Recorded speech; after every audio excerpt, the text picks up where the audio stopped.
Xirtus. Hey, everybody, tune in to Recent Targaryens. Recent Targaryens. Recent Targaryens.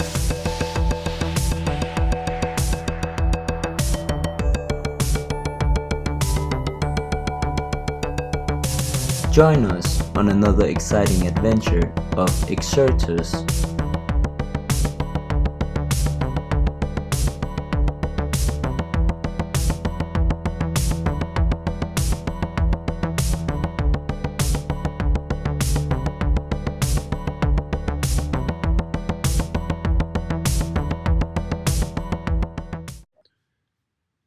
I really got to get back to talking about ancient history, metaphysics, and 15th century philosophy.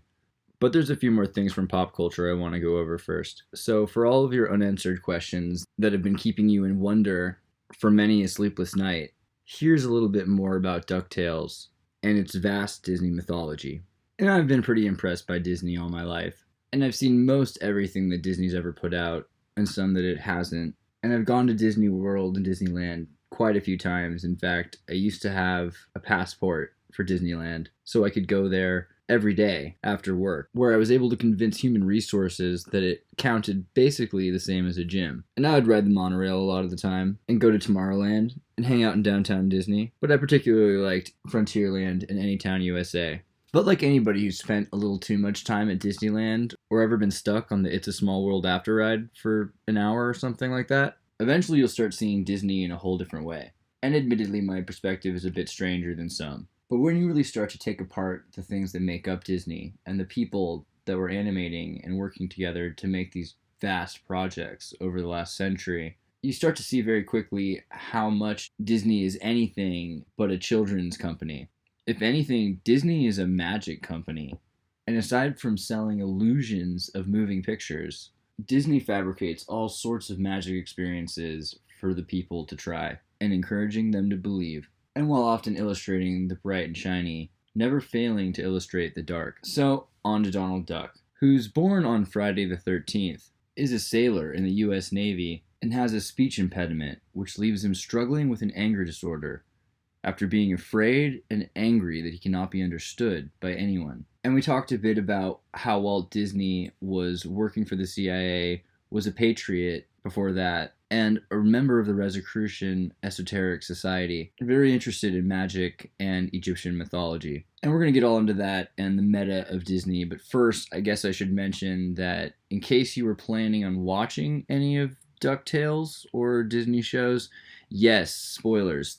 There will be spoilers. I will show you things in DuckTales you have never seen and might not without assistance. So yeah, if you wanted to see DuckTales before you saw this, that's fine. But even if you have, I promise you, you'll miss some of this stuff. But it's okay, because afterwards it'll just stick out very clearly. And I doubt I'll spoil too much of the superficial stuff that most people care about. So DuckTales. An offshoot about the city of Duckburg, and an offshoot of Donald Duck, a character who is very meta because nobody understands him literally. This is a very Jungian archetype. And Donald Duck is no slouch. He's a very serious sailor, and he faces all sorts of beasts like the Kraken and giant titans, and defends the earth against demons of all sorts. And he does this out of love for his nephews, which the thought of anything happening to them just makes him furious. So he has a certain kind of duck rage. In fact, in the most recent series, Donald Duck is given a translation device called the Barks Translator, named after the DuckTales author Carl Barks. And he begins to speak very clearly. In fact, his voice is replaced by Don Cheadle from Hotel Rwanda and the spoof remake live action of Captain Planet, as well as Boogie Nights. And at one point, Agent 22 says to be careful about heading into the storm, to which Don Cheadle as Donald Duck replies that he, Donald Duck, is the storm. Which obviously is a pretty gnarly thing to say, actually, because of the ancient line, I am the storm's correlation with stormtroopers. But it really makes sense when you start to realize what these characters represent in their ancient Egyptian, Thothian magic and Setine mythologies. And in fact, more and more, they're merging together but it takes a certain kind of foresight to notice the subtext. And Agent 22, otherwise known as Mrs. BEAKLEY, a British secret agent who's retired from the MI6 and now works directly for Scrooge McDuck as a nanny and his personal secretary. Mrs. BEAKLEY, or Agent 22, was apparently a very important secret agent on a number of daring missions back in the 1970s, or sometime ever. And there's a number of comic book references in the new Ducktales, such as Gladstone, Donald's cousin, who is very lucky and wins at everything. Insomuch as Donald Duck is often unlucky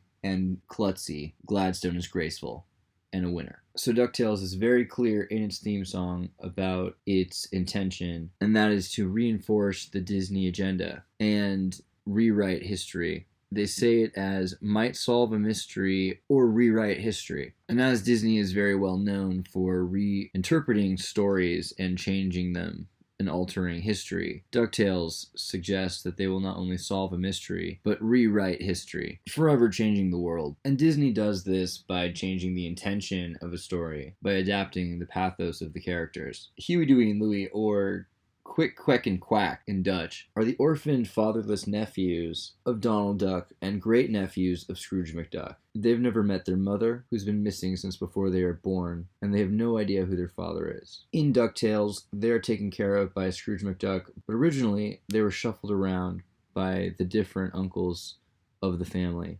For a while, Donald Duck took care of them himself. As much as you might think living in a mansion with Scrooge McDuck would be better, the cheap old man is actually not as cool as the hip bachelor sailor. In fact, Donald Duck gets down pretty deep into the metaphysics and mathematical philosophies. His world-touring band goes around the world hunting titans. And in fact, as we've illustrated in earlier episodes, it was Walt Disney's intention to parable the stories of Thoth, Anubis, and Seth through the DuckTales characters. And I'm getting less and less resistance to this, but there are still a few stragglers, so again, hear me out. In the original Donald Duck, the Donald Duck character has on his shoulder two birds representing himself as an angel and himself as the devil. And these two sides are used to help Donald deliberate over choosing good versus evil in his actions and choices. Much like in Scottish Rite Freemasonry, the double-headed eagle, and often phoenix, representing the two spheres of hubris, the left and the right brain, vying for right and wrong in order to produce justice, in a time when Donald Duck represented the every American experience and helped Americans choose to make the right decisions in the choices they made, facing taxes, drafts, recycling, work, and family. It was Donald Duck who introduced metaphysics and mathematics to most Americans. But all the while, Donald Duck is struggling with his own inner selflessness and his inner selfishness. And Disney works very hard to put these sorts of symbols into their cartoons. In fact, Walt Disney studied these sorts of symbols through Rosicrucianism and in studies of the Order of the Golden Dawn, the Thoth Emerald Tablets, and Aleister Crowley's Thoth Deck of Tarot. Rather than learning how to illustrate himself, he saw the ancient and modern interpretations of the artists, representing the sacred geometrical and gestalt symbolism of the secret symbols of Tarot. And he adapted the arcana into his own anthropomorphic animals, with the intention of manifesting a divine spiritual evolution in human consciousness, which is actually a pretty sweet goal, and it's too bad that some people were not interested in it, and perhaps did everything they could in order to stop it from happening, and perhaps actually took over Walt Disney's corporation and Disneyland and run it to this day, and continue to maintain their own manipulated agenda in order to monopolize and hold on to power and keep the dream of Walt Disney away from the people and keep on with their own distorted perspectives of the Disney dream. Something perhaps too far in the other direction. And we mentioned a bit before about how Walt Disney was a patriot growing up in the United States, and at one point actually worked directly with the United States government in order to try to point out communists inside of Hollywood. Unfortunately, his involvement with the McCarthy era ended with him becoming a force informant no longer just for the FBI, but for the CIA, which he continued to do as he was required until his death which came abruptly 2 months after he announced his plans to build Walt Disney World in Florida after secretly procuring the land without anyone's oversight or knowledge. Walt Disney went from smiling and standing in a public propaganda film endorsing Walt Disney World and asking others to join, to dead in 2 months. He was only 66 years old, and aside from the story that he was frozen, there really are not enough urban legends about his death. So I'm providing a few more. Some of the things we were mentioning was the adaptation of the Anubis character, Goofy, into the Chaos character, Seth. This is interesting because the rebirth of the Death character as the Chaos God in the Age of Aquarius has much to do with the alignment of the Sirius dog star. And in some ways, this might be the best explanation for why media is so gung-ho about chaos instead of order, and teaching us about these selfish, short-sighted, amoral, hypersexual-driven characters who are lustful and existentially driven. And in a lot of ways, I remember the Goof Troop as the height of 90s depravity and the sort of extreme shame of our fragile, materialistic culture, which at the time seemed fragile, and now, in retrospect, it's amazing it existed for so long. And you have to wonder about what it took to propel the American era, when in the 90s, 98% of all resources on the planet belonged to 2% of the population. And there's some very weird stuff going on, but in the neighborhood involving the coveting of the neighbor's wife, the bigger, stronger, wealthier neighbor with a camper RV and a hot tub jacuzzi. In fact, to be honest, I really have to watch the show again just to see how screwed up the romance and fidelity of this suburban neighborhood Disney cartoon really is. But I'll tell you, from my memory, I do recall mutual advances between her and Goofy. I mean, there's definitely something going on. And this is kind of a random side note, but I'm going to say it anyway. I remember when I was a little kid, probably about 5 or 6 years old, I had a nightmare when I woke up in the morning because I was dreaming that I was in a gang fight with gangsters from the 30s, and I had to jump in front of this child from this show in order to defend her, and she was a total spoiled brat. And I felt like it was ridiculous. And I ended up getting my legs shot in the kneecaps. And I had to be in a wheelchair in my dream. And then I woke up. And you know, I was like 6. So I was like, dude, why that girl? Thank God I still have legs. But I mentioned that story mainly because I still have the memory so vividly. And that just shows you how imprinting works with children. Because you fabricate based on the media you see, mixing it together and creating your own versions of your own drama, which is played out in your own emotional mind as you do your best to process it. And at the time of the childhood, children are latching on to black and white, right and wrong sort of shows, sort of like Paw Patrol, another show about dogs, incidentally, which has gotten a lot of bad press, actually, because a lot of modern millennial parents don't like that the show teaches such actual values. The idea of a show with clearly defined rules, where they work together and have specific target tasks as a team, both startles the parents and fulfills the inner needs for the minds of a child. The kind of media that's being shown to children instead, or is often preferred to be shown, often has words to describe it such as inclusive. And in a lot of ways, inclusive can mean chaos. Chaos can be very interesting for an adult who understands right and wrong, but for a child,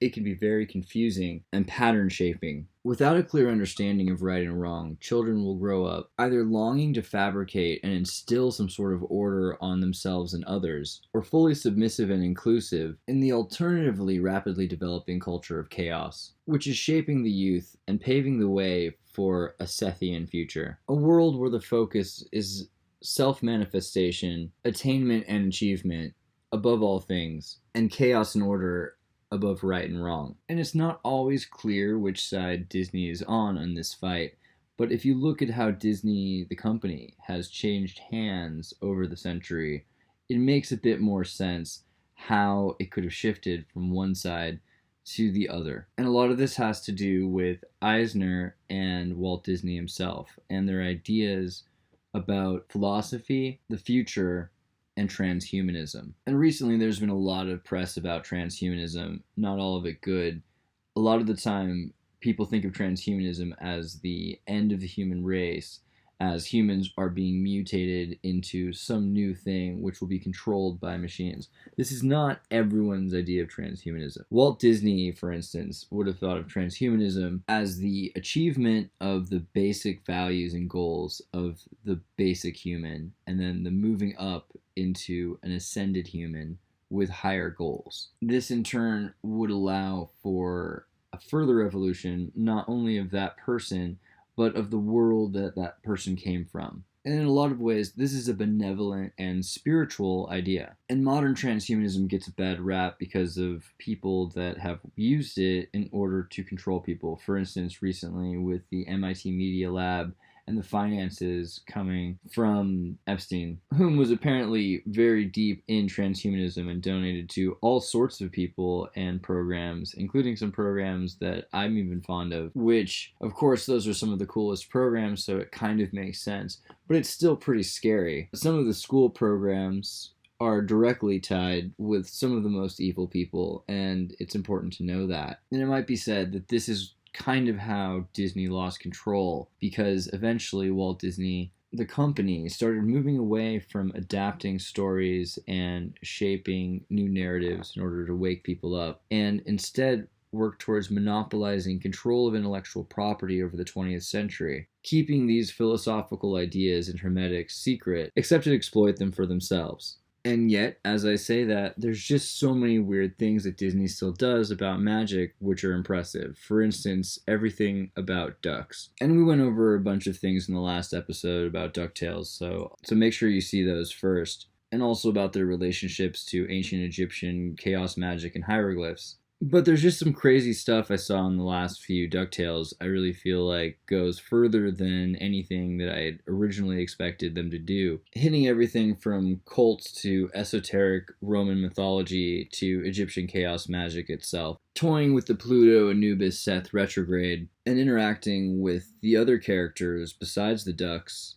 that make up this magical world full of gods and goddesses and titans, and a little bit deeper of a crazy perspective on that wild world traveler, Donald Duck, and his monster-fighting, goddess-aiding, world-traveling rock band, the Three Caballeros. And the whole thing with the McDuck clan's dragon energy, and how dragons are ducks, and how they've known this for such a long time that they've been insinuating it quietly ever since they created DuckTales in the first place, along with all sorts of other secrets about chemistry and the universe. In fact, it seems like there's a whole lot of secrets in DuckTales, and that DuckTales might be used as some sort of a secret code, as far out as that might sound, to assist in some sort of an automated mass programming system, perhaps designed to assist in self-radicalization in some sort of a modern rendition of Monarch. But for now, let's just call some of that conjecture, because I wouldn't want anyone to get too startled by the concept. And let's just say that DuckTales is filled with allegory and Jungian archetypes. And decidedly Jungian, which is really kind of delightful, because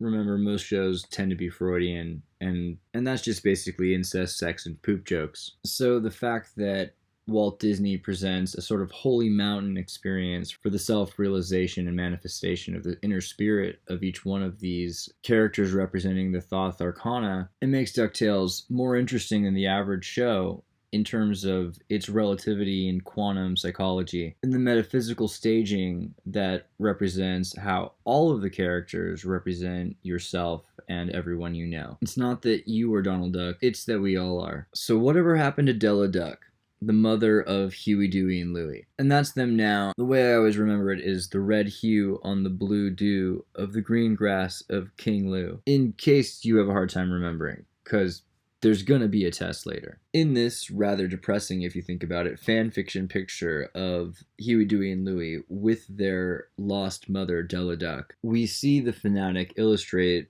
the playing out of a fantasy for these poor orphans seeing their long-lost mother, something that they were denied for over 80 years. So what happened to Della Duck? And of course, if you played Sega Genesis, you might know that she's lost in space. According to DuckTales mythology, Della Duck was on a spaceship working for Scrooge McDuck's space program when she crash landed onto the moon in a violent and terrible crash which nearly killed her, and she ended up underneath the surface with giant evil moon bugs and moon aliens. And something weird about Ducktales mythology is it plays out into our reality as why we never went back to the moon, because Scrooge McDuck put all of the world's resources he could get into trying to get Della Duck back, which were fruitless, much to the devastation of Uncle Scrooge. But interestingly enough, Della Duck meets the moon race. The moon, as it's referred to by the moon people as Selene, a name derived from the Roman warrior goddess of the moon, Selene. And the whole time, the Selenians are telling Della Duck that the moon is a planet, which she scoffs at because, of course, she says the moon is not a planet. And she sort of treats people who believe they're on a planet as crazy, understandably so. But if you remember from metaphysics and our understanding of geometry, from planete geometry, planete objects are simply geometric metrics of space. So you could say the moon is a planet. In fact, you could say you're a planete object, or your mom's a planete object, but I digress. The most important thing to remember is that Disney is dealing with psychological space and the idea of Kabbalistic metrics of planete geometry. And isn't that fun? So back to the magical tale about ducks on the moon planet Selene, where Della Duck nearly dies in an extreme crash onto the surface of the moon, and in fact crushes her leg underneath her spaceship, which is completely pulverized. And there's literally nothing she can do to save it. She has to cut it off. Yeah, that's right. The mother of Huey, Dewey, and Louie has to cut off her own leg in order to survive a spacecraft crash. And even after that, she barely survives because she's suffocating without oxygen on the moon until she finds some nano gum flavored like the worst thing that she hates in the world, black licorice, which she survives on for 10 years, all alone without her family. And she never gets to see her little eggs hatch. So she's left in space in the cold, chewing black licorice, missing her children, never knowing exactly what they really look like. And she never gets to see them grow up, never gets to see them in all of their earliest adventures, never gets to see them take wing. And all of this breaks Uncle Scrooge's heart, which he just bottles up for years. As dark as it might sound, she loses a leg, she survives. Only to be attacked, of course, by these giant metal-eating bugs, which actually consume her new metal limb and are freaking horrifying. In fact, they look just about identical to the Starship Troopers brain bug. These rather intense and somewhat sexual looking psychic ticks, bigger than a yacht, that move across the desert and live in caves like the worms of Dune, and extending out a mandible, suck the brains out of their human food. A friggin' horrifying and terrifying and awesome thing, and, you know, Starship Troopers is awesome. And this is another battle, actually, in the Disney universe that I hasten to bring up, because Disney, as you know, owns so much of the intellectual property in Hollywood, and one of the funny things is that Mickey Mouse is about to hit its copyright public domain unless judges change the law and extend Mickey Mouse for another copyright, as they've done so many times before. But here's the funny thing. Right now, all of the judges are on the wrong side for that to work. So it's somewhat in the air if Mickey Mouse might come into public domain. And Disney is having a conniption. One of the reasons they put so many billions of dollars into buying all of the properties of Marvel and George Lucas, because Disney right now knows they need to keep a foothold on all the intellectual property of the 20th century, something that's fading away with public domain works, and Disney's very afraid. But the Walt Disney Company is very clever, and they've got quite a few ideas up their sleeve and a game plan. One of the many companies that Disney owns is Touchstone, the alchemically named Philosopher's Stone company created by Eisner in order to create more adult-like films. One of them, a joint collaboration with TriStar, the Camarillo horse Pegasus labeled company owned by Sony Pictures Entertainment. And some of you might know how interesting this is, that a Disney-Sony collaboration exists and is actually sitting around just minding its own business, being a sort of phenomenal cult classic. And I'll tell you, I'll trade Spider-Man any day for Starship Troopers. Starship Troopers is awesome. Let Peter Parker have the last dance with Mary Jane. But anyway, Della Duck disappeared a decade, hopping around on her metal-webbed peg leg with nothing but the taste of loss and licorice. She perseveres to rebuild her rocket ship out of the only material in abundance available on the moon. Apparently, under the surface, tons of gold. Because, of course, this lunar realm of Selene, where Della Duck has lost her leg, much like the Full Metal Alchemist, giving up her limb in order to find herself and her children. And perhaps the reason for black licorice, the ancient belief of licorice toxicity, a true fact of overindulgence in licorice, which leads to a licorice poisoning. And the Selenian troopers help Della Duck, but not because they trust her.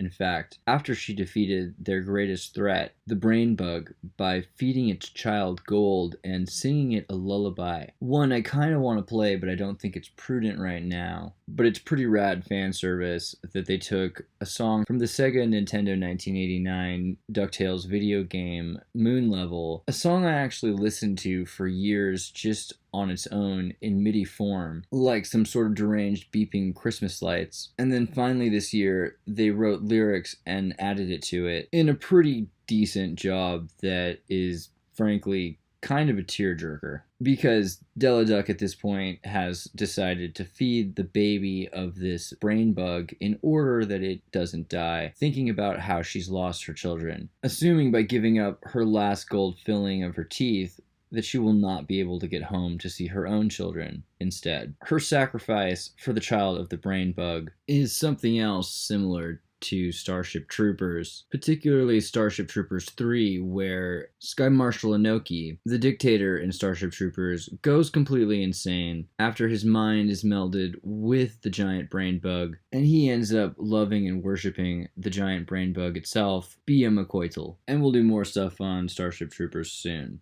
But yeah, the whole idea of loving the brain bug seems kind of gnarly, and giving love to the child and empathizing with it as a mother, whoa. But the Selenians' plan is to allow Della Duck to fix her ship and let them follow her and copy her plans, so that after she leaves, they can take the same plans and copy them, making ships themselves so that they can invade the Earth with them. And rather than just kill Della Duck, they actually let her leave, perhaps in order to watch her and see how she goes about her business, and follow her, seemingly all part of some long-term plan from Selene to invade the Earth. However, Della Duck eventually makes it home to Earth, and Della Duck gets to see her kids again. And much like Austin Powers, she finds out that the world has changed in oh so many ways. But then again, in a lot of the most important ways, the world's exactly the way she left it, and yet she has changed, and so she has to go through a long, arduous process of adapting. But just as soon as Della Duck gets home to Earth,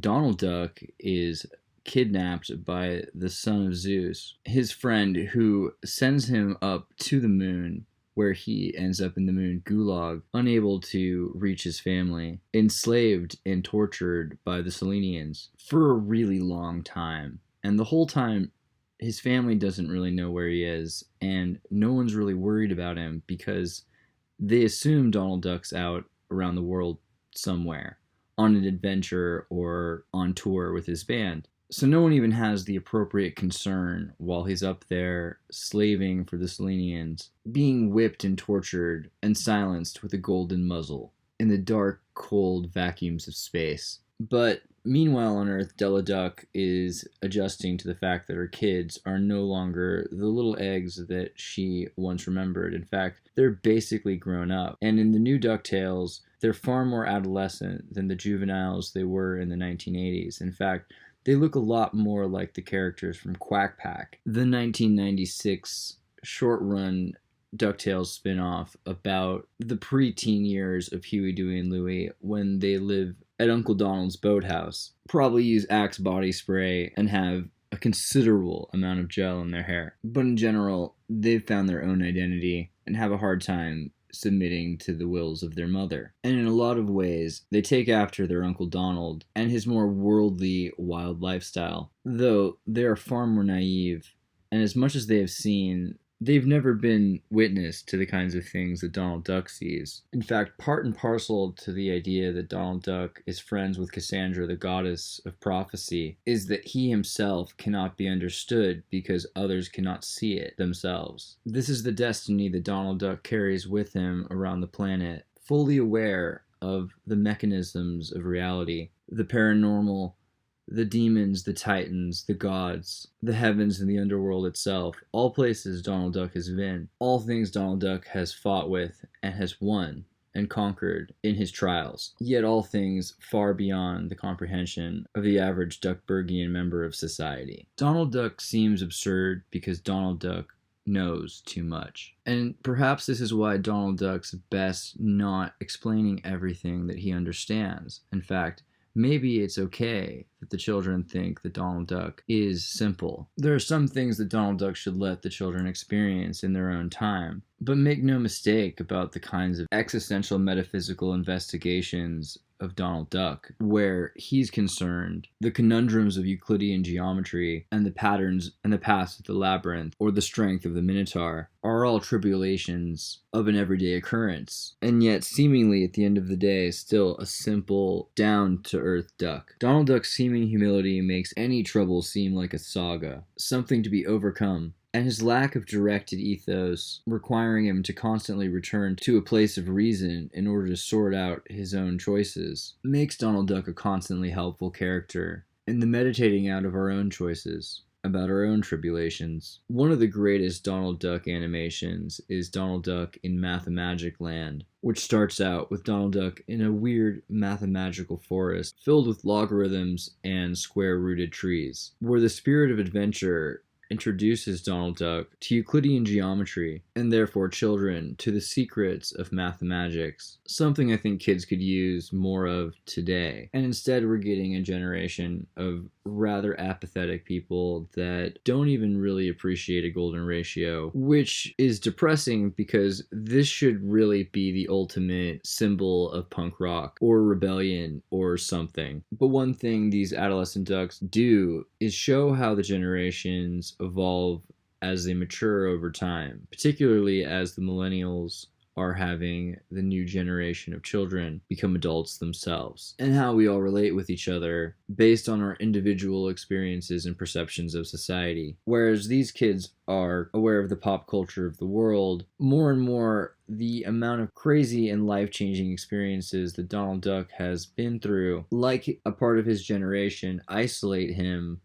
more and more as a distinctly separate existential experience that's further along in his own mission of self-manifestation, which is separate and apart from the connectivity with his own family. Unlike Della Duck, who is reconnecting after her loneliness, Donald Duck is finding himself in Donald Duck's rather Kubrickian quest of self-manifestation and discovery. It is through Donald Duck's loneliness and in his solitude under the stars where he connects with himself, and with the goddess Cassandra, Donald Duck channels his own personal purpose. This being a direct literal for the Rosicrucian esoteric ideas of self-manifestation through mediums, particularly involving the Pleiades, Pleiadian supposed light intelligences, Hyperborean and Vril luminaries from the stars. Something very famous in ancient Sumeria and the Roman and Greek pantheons, as well as popularized by cults and covens in the 19th and 20th centuries. And again, there's a show all about this aside from Ducktales that Disney produces called The Three Caballeros, based on a cartoon animated film made during World War II, where Walt Disney went down with some of his favorite animators to Latin America and hung out in Argentina, Mexico, Brazil, and Chile. A few other interesting places to be in World War II, I might add, and there may be further conjecture on what other things Walt Disney might have been doing on behalf of other people or governments while in South America during World War II. However, the point is, check out The Legend of the Three Caballeros, a weirder Ducktales, kind of for more grown-up ducks, more cynical, darker, magical, chaotic, But speaking of Donald Duck's real energy, I wanted to bring up another thing that's kind of interesting. Another organization that I've been thinking about a lot recently, and they're from around Los Angeles. In fact, pretty popular in Anaheim, near Walt Disneyland. And there were plenty of members in Hollywood and working for Disney of this particular organization referred to as the Unarius, or the acronym Universal Articulate Interdimensional Understanding of Science, Unarius. And they're a pretty trippy organization that are rooted in a kind of pre-hippie mid 1958 California, which was still pretty hippie, the 1958 alien movement, which had super positive interdimensional Tesla vibes and plenty of 19th century influences from fraternities and cults, as well as astronomy clubs interested in different sorts of phenomena that tended to believe in some form or another that UFOs were real. More interestingly and further out, that interdimensional science of life based upon fourth dimensional physics principles governed light beings which interfered in our realm. So in a sense, space hippies that believed in alien fairies. And the Unarius is still around, and the Unarius filled up books filled with channeled dissertations from allegedly advanced intelligent beings that exist on higher frequency planes, over 100 volumes that have been published since 1954. And they seem pretty much harmless in the sense that they're not really a cult. They're not like the other guys that want to get on a star or drink Kool-Aid. They're not anti-sex or really into sex at all, necessarily. They're not really hippies, and they're not even technically religion.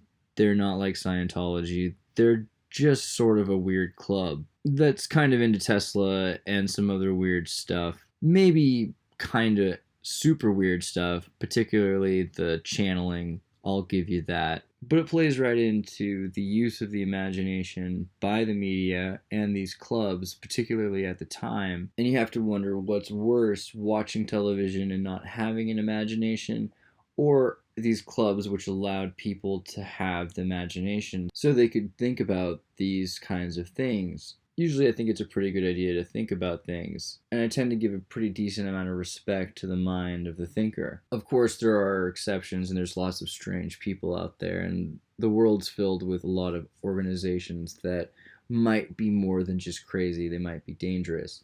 However, I don't necessarily think this is so bad. I'm not saying I agree with anything that they say, but it's interesting that this organization was so popular, particularly as an interdimensional aware social club that wore a lot of interesting costumes, all sort of in the wake before the Star Trek movement. And they had a lot of strange beliefs, particularly that 33 interdimensional UFOs would land in California and around the world in 2001, which apparently they believe actually happened and has started bringing forth the beginning of a new era.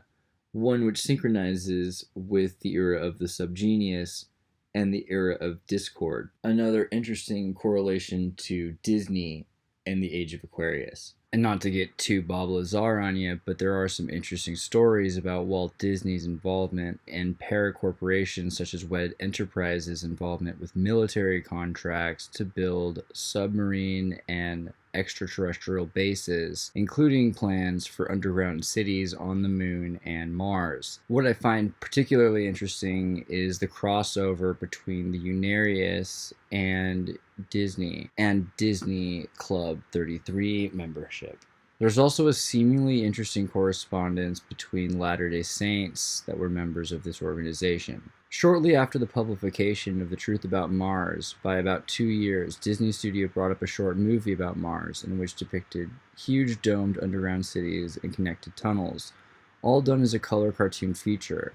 Shortly afterwards, Disney actually produced as an exhibit at Disneyland, A Martian Home. And there's a lot of information to suggest that Walt Disney had read The Truth About Mars from the Unarius Society. During the 1950s, books were sent by 2 or more Unarian students to many prominent and well-placed personalities in the United States, and were sent to the president as well as the governor of California, Goodwin Knight, whose wife acknowledged receiving them. During the early months of 1967, Disney Enterprises announced that they were building an amusement park in Florida that would be housed under a huge dome of transparent plastic and metal and cover about 80 acres. Within this dome, in a totally controlled, conditioned environment, there would be not only an amusement park, but there would also provide housing and homes and hotels, etc., for at least 40,000 people as a nationally syndicated feature in different magazines and newspapers around the country. Walt Disney planned today was announcing to build the world's first glass dome city in Central Florida. Plans for the world's first glass dome city, a Disney World 5 times bigger than Disneyland in California, were unveiled here today. Plans for a $600 million Disney World, complete with a bubble-top city of tomorrow, an experimental prototype community of tomorrow, plans for 20,000 permanent residents. The city would be completely enclosed with a dome covering 50 to 75 acres and completely air-conditioned. The world's first glass enclosed city where more than 20,000 people would be able to forget about umbrellas is included in the $600 million dream plan of the late Walt Disney for Central Florida. The picture clearly depicts the central radial plant and structure with its central hub as seen and described in the Martian cities of the Unarius plans. But some of these Los Angeles clubs are associated in and out with a number of different clubs, sort of like Freemasonry and the Hellfire Club. An example is Disney's D23 official fan club. Many people are members of this club. It allows them to have interesting inner access to the making of new Disney material, as well as learning and discovering the old secrets of Disney or the new properties which have been consumed by the Disney company. And Disney has these fanatical expositions. However, D23 is not the same as D33 or the Secret Club 33, which is more than just a bar at Disneyland. Oh, so much more, but we shouldn't talk too much about Club 33. Suffice it to say, keep your eyes wide shut, and let's talk about another interesting Disney club, Disney's Aulani, a timeshare resort plan that Disney used to purchase a lot of the Oahu Island, as well as to seat themselves internationally for their endeavors in countries such as China, and more particularly with Disney's independent cruise line, a fleet of ships run by Disney where outside the waters and jurisdictions of the nations the Disney Corporation must pay tribute to.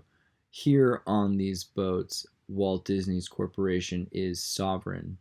Clever for so many reasons besides just taxes, much as L. Ron Hubbard found in his quest to evade punishment for tax evasion when he escaped the United States on his own boat, creating Scientology's Sea Org. And Disney's cruise lines sail all around the world. Disney has island locations in the Caribbean, around Britain and the United States, and in fact these boats are even Antarctica prepared, some of them even venturing further than many military boats. In a sense, Disney has their very own Disney Navy, luxurious and entertaining, and kept up to date, modern, and renovated by taking care of their clientele, but also a tremendous asset in the pockets of Walt Disney Company. This fleet of the Disney Navy, worth billions of dollars, and outfitted with more than just animatronics, the latest in positioning and defense technology. And with these boats, Disney sail all around the seven seas on routes to magical Caribbean treasure islands.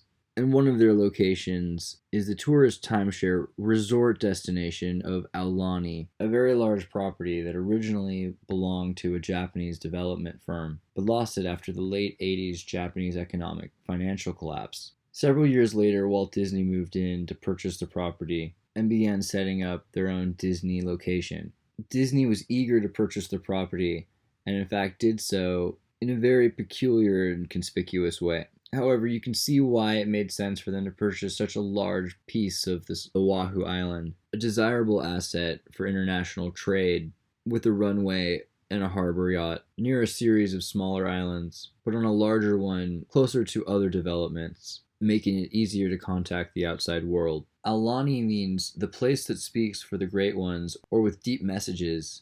When the word is used as a name, it means the message from the chief, according to Hawaiian locals. It seems that Disney purchased this property in order to build some sort of an esoteric retreat. Then in 2011, only a few years later, Disney suspended Aulani timeshare sales indefinitely and fired 3 executives, including Disney Vacation Club president Jim Lewis, after senior management realized the annual dues had been set too low to cover the maintenance costs, effectively roping Disney into footing the bill for this utopian dream community. But it still exists, and like a number of other Disney locations, these islands have a number of rituals that are performed in the spirit of Disney magic, and a lot of the people that are involved with Disney are rather eccentric.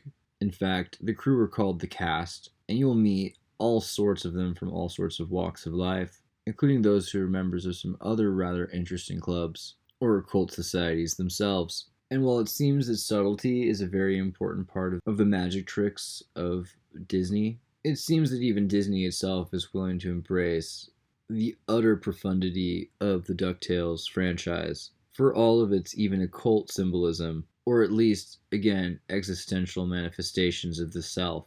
And it looks like right now, Donald Duck is going through his own personal rebirth and cosmogenesis. Donald Duck is star-seeding right now, and like the Star Child, Donald Duck has become the Star Duckling. In his cold, dark despair, in his arduous enslavement in the moon gulag of Selene, where, confronted with the possibility of never seeing his family again, Donald Duck does everything he has in his power, sparing no plausible alternative, in order to get himself home to his 3 nephews and his uncle. And in escaping the moon, Donald Duck goes through a sort of space-time hyperportal, like the Star Child in 2001: A Space Odyssey by Stanley Kubrick. The famous scene at the end of the movie where Dave has been isolated for so long that he is now becoming one with the universe and star-seeding, as if to suggest that Donald Duck is going through several different shifting dimensions. This is very interesting because not only is it more realistic than space travel, but this metaphysical psychic phenomenon that Donald Duck experiences expresses a spiritual reality more personally causally driven than the material quantum physics universe, which Donald Duck seems like such a klutz in, yet somehow time and time again is able to conquer. And with this escape to the Earth, Donald Duck experiences this quantum psychedelic self-psychoanalyzation, which tears him apart and builds him back together and makes him reanalyze himself in ways which even horrify him. And this is not by any means the first time that Donald Duck has gone through this level of self-analyzation to the point of hysteria. In fact, often Donald Duck breaks down as his ego shatters. Often he's recombined with himself into kaleidoscopic, abstract, emotional manifestations of his own avatar. And there's other crazy moments with Donald Duck where he turns technicolor and flies around while singing to a psychedelic cactus plant with a human woman's face. And if you really want, I can come up with a metaphor for something other than how this is literal, but I'm pretty sure that that's also an important aspect too. Donald Duck is not the first Navy officer besides Alexander Shulgin to be interested in mescaline. But there's so much more about Donald Duck which is Kabbalistic and personal and internal and doesn't really require any sort of augmentation other than being a cartoon, because it's already psychedelic enough by examining the interpersonal dialogue of the metaphysical fragmented mind, and that relationship of dualism in the unanimity -1 of the ego, which, in the ego's relationship with the universe, must experience a sort of pseudo-death, or else through solitude experience full manifestation of the self, in a sense realizing ego through separation from the idiom of the superego. And it seems like the universe is playing this deus ex machina around Donald Duck because Donald Duck by himself wouldn't realize this sort of potential on his own.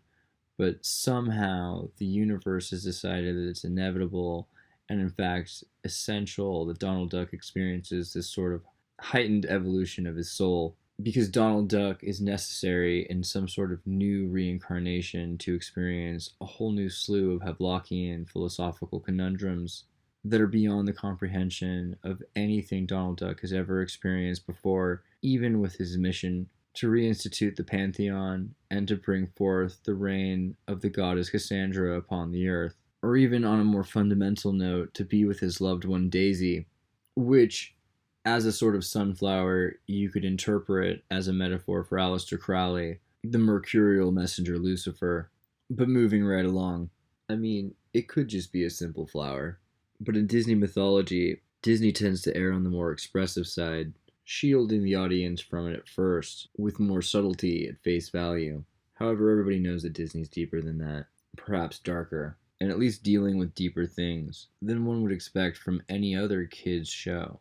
Even before the new Legend of the Three Caballeros cartoon and the original Three Caballeros animated film from 1943, where on Donald Duck's birthday, Friday the 13th, he receives a special package of a film projector from Paraguay, containing other reels and presents, with the other South American birds representing the Egyptian mythology of Horus, Bennu, and himself as Thoth. Donald Duck spends the majority of the movie going through an existential, mescaline-induced Stargate, dancing with cactuses and goddesses in the sky, which sing down from the heavens to him as luminaries, and literally abduct his spirit into the skies, transfiguring Donald Duck into mere light itself, dividing him and recombining him into auras of colors and light, which eventually shapeshift him back into himself again, leaving Donald Duck in awe, wooed, somewhat fulfilled, and like any sailor who's ever experienced love, lonely again on his solitary quest from port to port. And so it's interesting in this recent series of Three Caballeros and the new Ducktales how Donald Duck has become somewhat this Kabbalistic rocket man, experiencing the more real psychedelic realms of inner space, something that, as abstract as animation is, might not completely gaslight your entire comprehension of the structure of the universe, as Donald Duck wrestles with the secrets of the universe and with love and life itself, all the while coming out of his own youth into grown duckhood, taking care of his own nephews